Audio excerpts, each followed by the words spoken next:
Around 8 months ago now, I reviewed the Edifier MR4 studio monitor speakers, and in that video I said that upgrading your audio gear is a worthy upgrade that can sometimes be overlooked by gamers. Well, today we're going to be dialing that up a notch or two.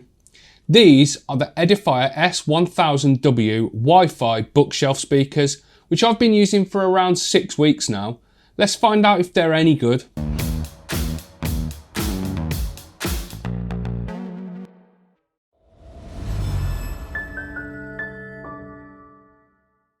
Iron Wolf Pro. Tough, ready, scalable.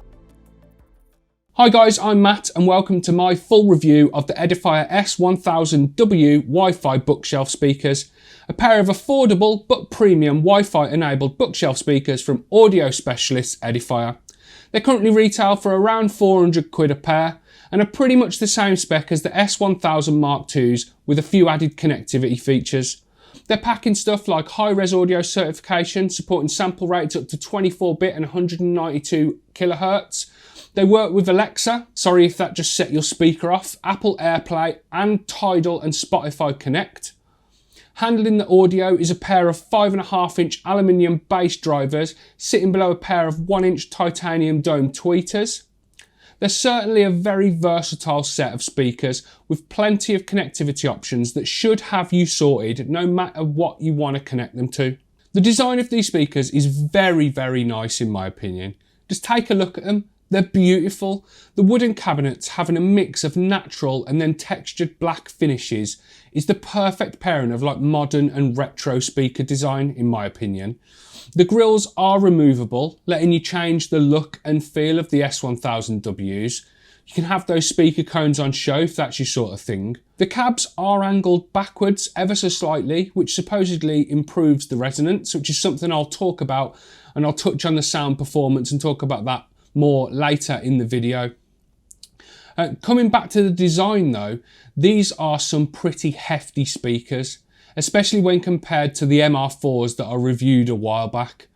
Now, each speaker measures 7.8 inches wide, 13.6 inches tall and 11.6 inches deep, and they weigh quite a bit too, with each one clocking in at a hefty 8 kilograms.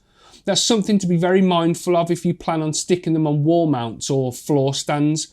I got caught out by this early on in my testing as they didn't fit on my wall mounted speaker brackets at all.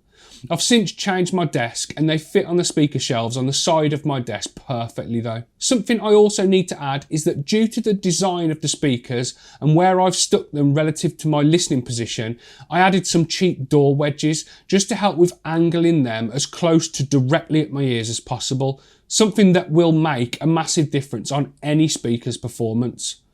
The S1000W's front face is where all the magic happens.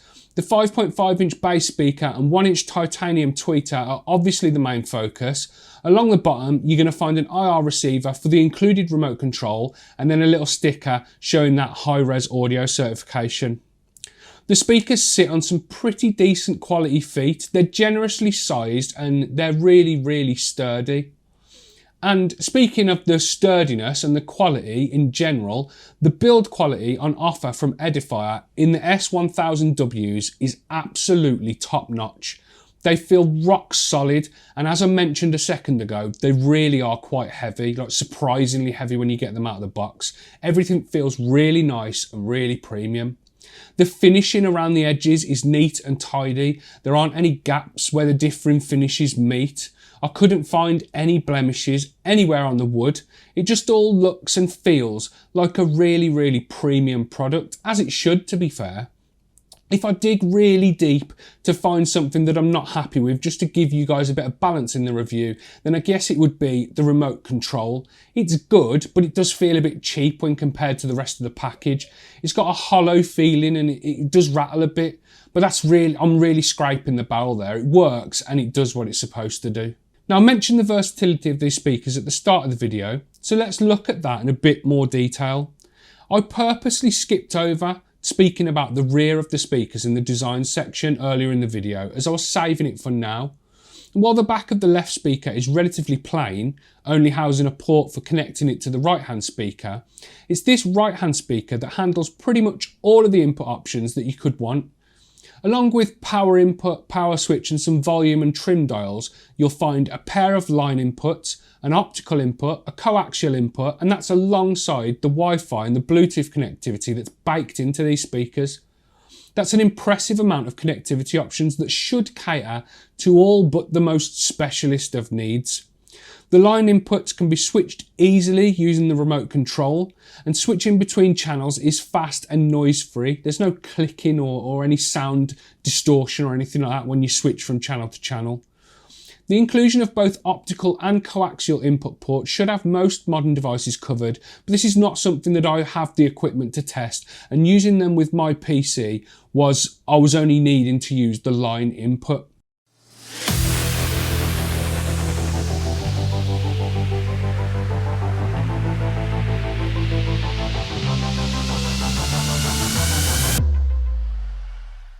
The inclusion of Wi-Fi and Bluetooth really opened up the possibilities though. I'm a regular Spotify listener and I was excited to see how these speakers worked with the Spotify Connect feature. So first off, I connected the speakers to my home Wi-Fi network using the Edifier Home app. Then, much like most smart devices, I had some hoops to jump through, like connecting the Edifier app to my Amazon account so I could use Alexa, play some Pink Floyd. Sorry, not sorry. Then I had to connect my Spotify account. Then after a few failed attempts and reconnections, everything was working fine. I could ask my Echo speaker to play music in the office and it worked instantly. I could select the speakers from within the Spotify app on my phone and from my PC and it just worked. It was really convenient. And I'm guessing this works as easily with Apple AirPlay.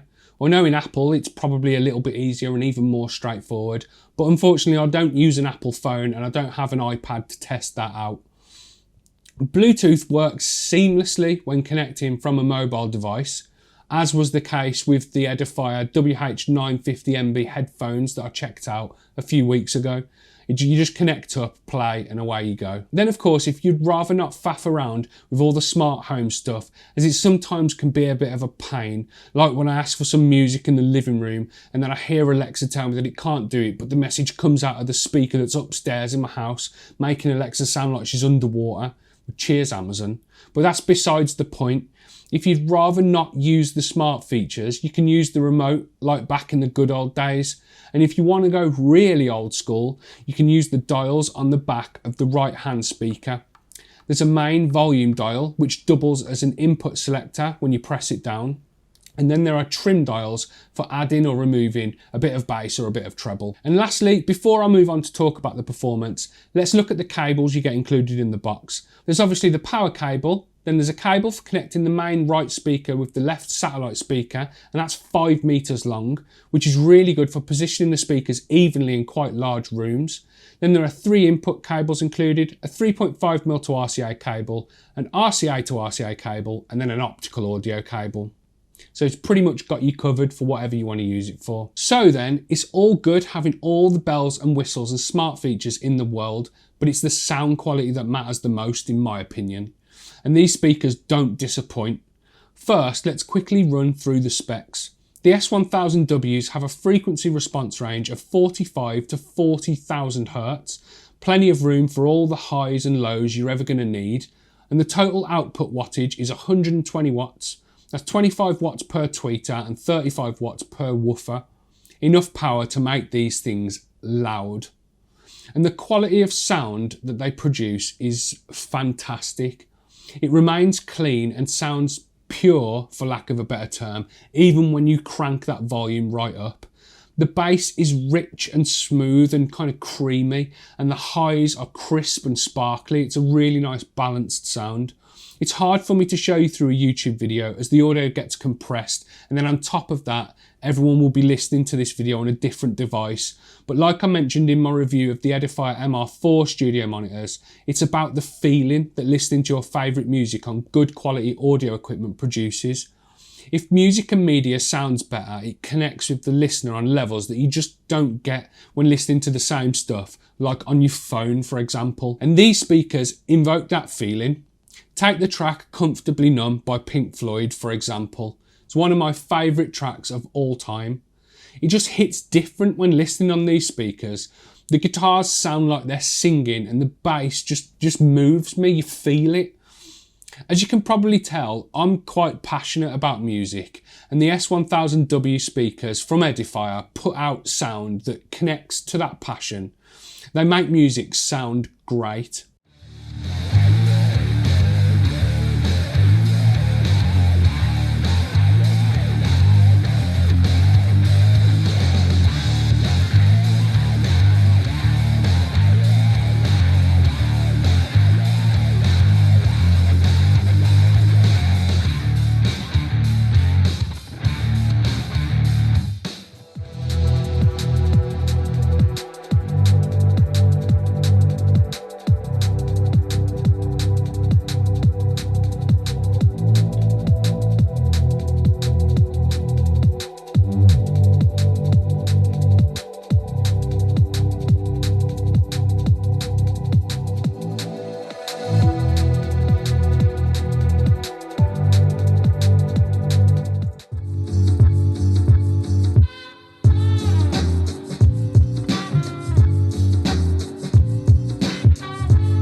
And what's more, I've used these speakers for gaming too.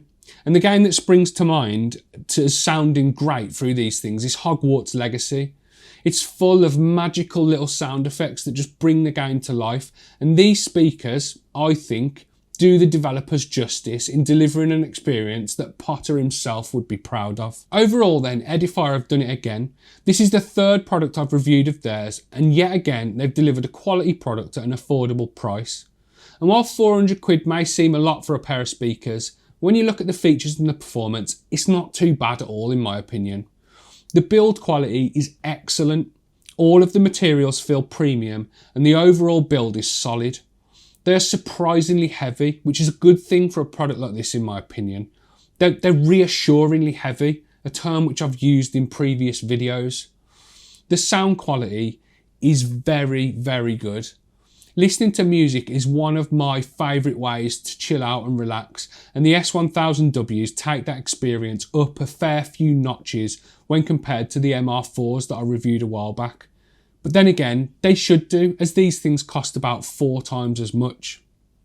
The only area that I felt a bit of frustration when using these was when setting up smart speakers and Spotify and the Wi-Fi connection and all of the other features and stuff that was related to the app and stuff like that. There were no major issues, but the experience could have just been a bit more user-friendly and smoother. But if you want to listen to music and watch films with a lot of emphasis placed on audio quality, then give these speakers a look. I've been very, very impressed by them. And that's it for the review, guys. I hope you enjoyed it. Please leave a like down below if you did. Don't forget to subscribe to Kit Guru to keep up with the latest PC gaming, audio, news and reviews. You'll find links down in the video description to our Patreon page, our Discord server, our merch store for stuff like this t-shirt. Anyway, guys, I've been Matt. This has been another Edifier review, this time the S1000W wireless bookshelf speakers. I will speak to you in the next one. Look after yourselves. See you later.